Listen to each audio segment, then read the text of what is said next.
ஹல்லேலூயா. இன்று அதிகாலையில் நாம் பரிசுத்தரின் வார்த்தையை நாம் தியானிக்க இருக்கிறோம். இந்த நாளிலே கூட லூக்காஸ் எழுதின சுவிசேஷம் 13வது அதிகாரம் 11வது வசனம்.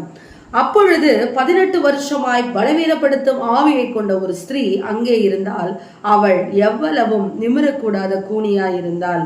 இயேசு அவளை கண்டு தம்மிடத்தில் அழைத்து, ஸ்திரீயே, உன் பலவீனத்தினின்று விடுதலையாக்கப்பட்டாய் என்று சொல்லி.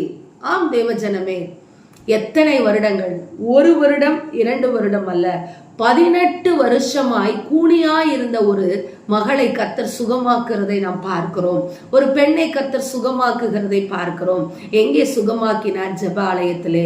எத்தனை வருடங்கள்? 18 வருடங்கள். ஒரு 2 வருடம் 3 வருடம் நாம் ரட்சிக்கப்பட்டு இதோ 3 வருடம் 4 வருடம் நாம் தேவாலயத்திற்கு செல்லும் பொழுது, அனுதினம் நாம் ஜெபித்து தேவனுக்கு பிரியமான காரியங்களை நாம் செய்ய தொடங்கும் பொழுது, நாம் கேட்கிற விண்ணப்பங்களை கர்த்தர் செய்யாவிட்டால் முறுமுறுத்து ஜெபாலயத்திற்கு செல்லுவதே நாம் விட்டு விடுகிறவர்களா இன்றைக்கு அநேகர் இருக்கிறோம்.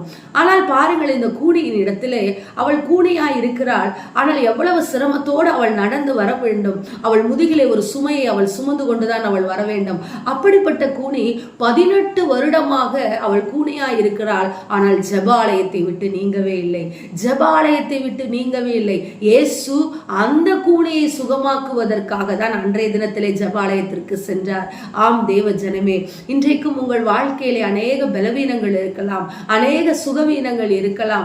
யாருக்கு தெரியும், என்னை படைத்த கர்த்தரே என்னை மறந்து விட்டாரோ என்று சொல்லி அங்கலாய்க்கலாம். இதோ அந்த தவறான வார்த்தையை உங்கள் வாயிலிருந்து அழித்து போடுங்கள். கர்த்தர் இந்த நாளிலே உங்களுக்கு சுகம் தருகிறார். உங்கள் பலவீனங்களை மாற்றுகிறார்.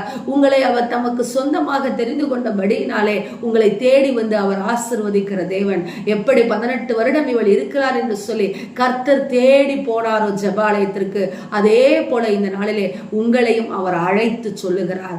கூனியை அருகிலே அழைத்து சொல்லுகிறார், இந்த நாளிலே உன் பலவீனத்தின் என்று விடுதலையாக்கப்பட்டாய் என்று சொல்லி.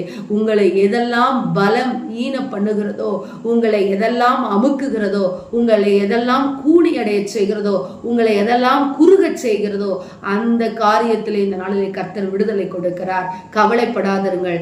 இந்த நாள் ஒரு விடுதலை நாளாக அமையும். ஆமேன். ஸ்தோத்திரம்.